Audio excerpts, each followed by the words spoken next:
Pocket FM. To unlock all the episodes, click the link in bio. Weakened in her cell, Trinity learns warlocks seek her lineage for the Covenant of Bone Ritual and aim to break a powerful binding she created long ago. Far away, Rhys wastes away, feeling her pain and haunted by visions, while the dark entity that knows the mark on his soul calls to him. Both are fading, pursued by converging threats as time runs out. What power links Trinity's lineage, her ancient binding, and the warlock's ritual? Who is Kalen, and what betrayal fuels his accusation from her past? Can Rhys resist the dark entity targeting his soul and reach Trinity before the Covenant claims her? Rhys moved slowly, dragging one foot through the leaves as if his body was made of stone. He was alone again. Not in a dream this time, not in a vision or memory. This was real. Juniper, Noah, Vincent, gone. Trinity, still gone. The silence around him was thick, unnatural, broken only by the sound of his boots cracking twigs beneath them. He stumbled into a clearing he didn't recognize. Moonlight poured through the canopy, washing everything in silver. In the center of the clearing stood a tree, tall, twisted, ancient. Its bark shimmered faintly, as though it was breathing. And then it whispered his name, Rhys. He spun around. No one. Just trees and shadows. Rhys, come closer. The voice was coming from the tree, and then he saw himself. A boy, 8, maybe 9, running through the woods with another child, a girl with sunbright hair and eyes that sparkled like dawn. Trinity? He whispered. But no. The girl turned, and it wasn't Trinity. It was someone else, a name he hadn't spoken in decades. Leora, he breathed. The tree pulsed, and suddenly he was inside the memory. They were playing near the river, where the rocks were smooth and the air always smelled like pine. Leora was laughing, her laughter high and clear, echoing like bells. Bet you can't catch me, she called. Rhys chased her, heart full, lungs burning with the kind of joy only a child could know. But then the laughter stopped. The forest grew cold. He turned around. She was gone. Leora? He called. Hey, stop messing around. No answer. And then he saw them. Figures in black robes, faces masked. They moved silently through the trees surrounding the spot where Leora had stood. Rhys screamed, ran toward them. But no matter how fast he moved, the distance never closed. The figures took her. And she didn't fight, didn't scream. Just looked back at him once, eyes wide with sorrow. And vanished. He woke from the memory on his knees, sobbing against the tree trunk. The bark whispered again. You forgot her. But she never forgot you. Rhys sat in silence, still leaning against the tree. His hands trembled. Leora. How could he have forgotten? Had the warlocks done this to him? Or had he chosen to forget? He remembered what Trinity had said once, back when they were teenagers. Sometimes, Rhys, forgetting is the only way to survive. But it didn't feel like survival now. It felt like loss layered upon loss. He had failed Leora. He had failed Trinity. And now all the people he loved were gone. The tree shifted again. Another light flared within its hollow. This time it showed Vincent, bound, bleeding, eyes wide with terror. Somewhere underground, somewhere cold.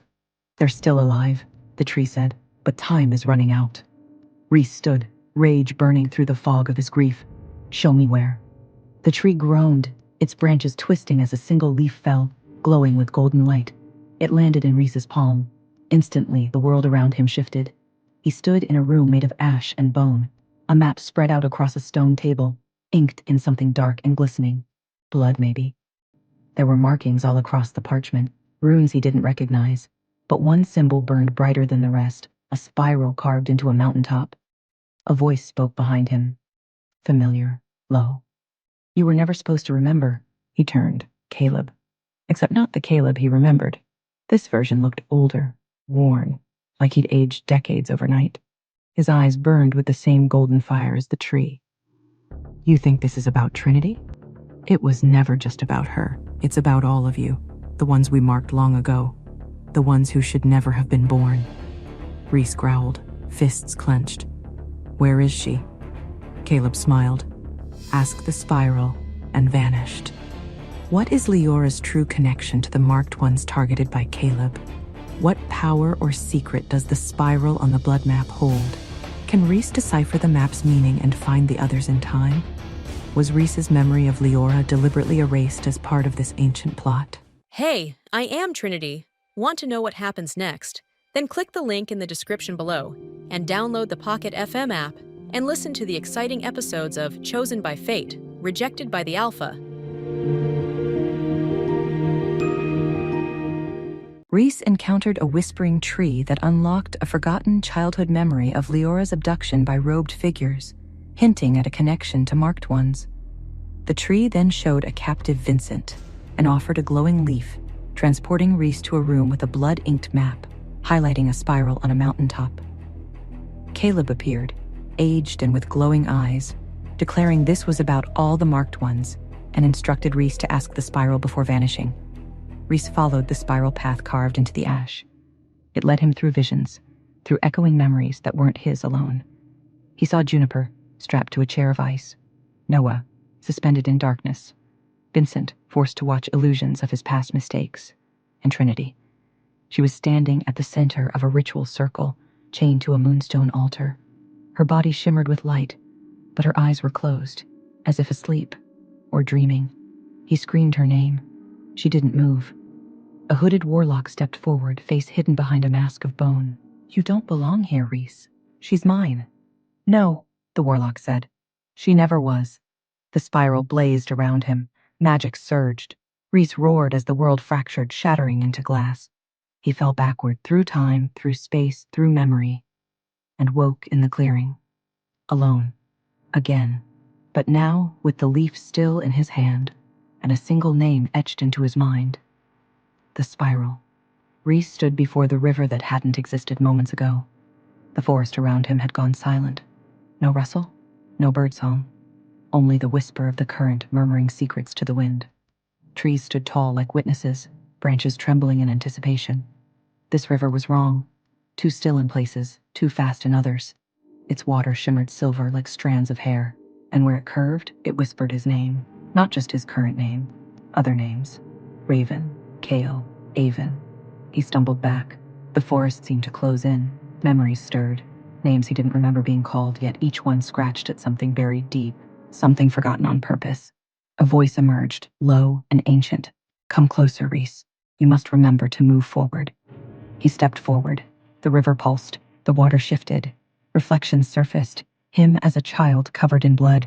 A moon eclipse, a pack tearing itself apart. Juniper sobbing in the background.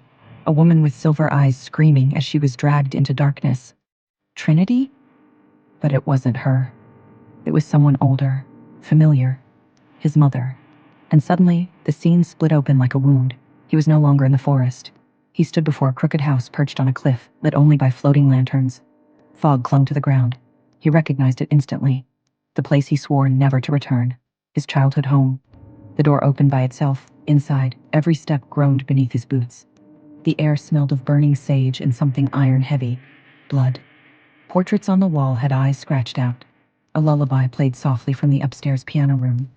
He climbed the stairs. At the top, the hallway was flooded with shadows. One door pulsed with light. The memory of that night slammed into him. Age 10, hiding in the linen closet while his father argued with a woman who wasn't his mother. Magic had erupted. Something had gone wrong. Someone died. He opened the door. There was his younger self, wide-eyed, holding a dagger, trembling. A girl lay dead on the floor. The older Reese gasped. "I didn't do it." The memory looked at him and whispered, "Didn't you?" The walls melted. He found himself bound in silver threads, standing before a tribunal of faceless beings. "You were born of two bloods," one intoned. "Wolf and something older, something forbidden. You forgot what you are," another hissed, "because you chose to forget, and yet your soul remembers." Reese struggled against the binds. They tightened. Visions surged around him, the river again, names bleeding into his skin. The girl from the forest. Trinity? No, his sister? Then gone again. Flames. Screaming. He was being judged for something he didn't remember doing. "What did I do?" "You chose to become only half of yourself." Now, the consequences unfold. The world shattered again. Reese awoke, gasping. He was on a cold stone floor. Whispers surrounded him. Not the forest, not the tribunal, somewhere in between. Vincent's voice called out faintly. "Reese, don't believe everything you see. They're trying to remake you." He turned. In the distance was Vincent, shackled, eyes glowing unnaturally. They want your bloodline to awaken their god, Vincent groaned. Trinity is the key, but you are the lock. Before Reese could reach him, Vincent began to dissolve into ash. No. Remember Lantern Hill, Vincent cried. The name echoed. Reese staggered through another veil, falling into a chamber where the walls pulsed with veins. Something inside him shifted. His bones ached, his heart beat like a war drum. Then he saw himself. Another Reese, primal, savage, eyes silver and gold, covered in war paint. I am who you were before the forgetting, before they made you forget. Reese shook his head. I don't want this. You chose it once. And now you must choose again. Will you be hunter or prey? The savage Reese lunged at him. The chamber shattered. He woke in a forest clearing, alone. Real or not, he couldn't tell anymore. But he remembered the river, and the names, and that Trinity was still missing. What is the significance of Reese's forgotten names and his dual bloodline? What horrors await at Lantern Hill? And will Reese embrace his primal self to save Trinity? Or will the forces manipulating his memories succeed in remaking him? Hey, I am Trinity. Want to know what happens next? Then click the link in the description below and download the Pocket FM app and listen to the exciting episodes of Chosen by Fate, Rejected by the Alpha.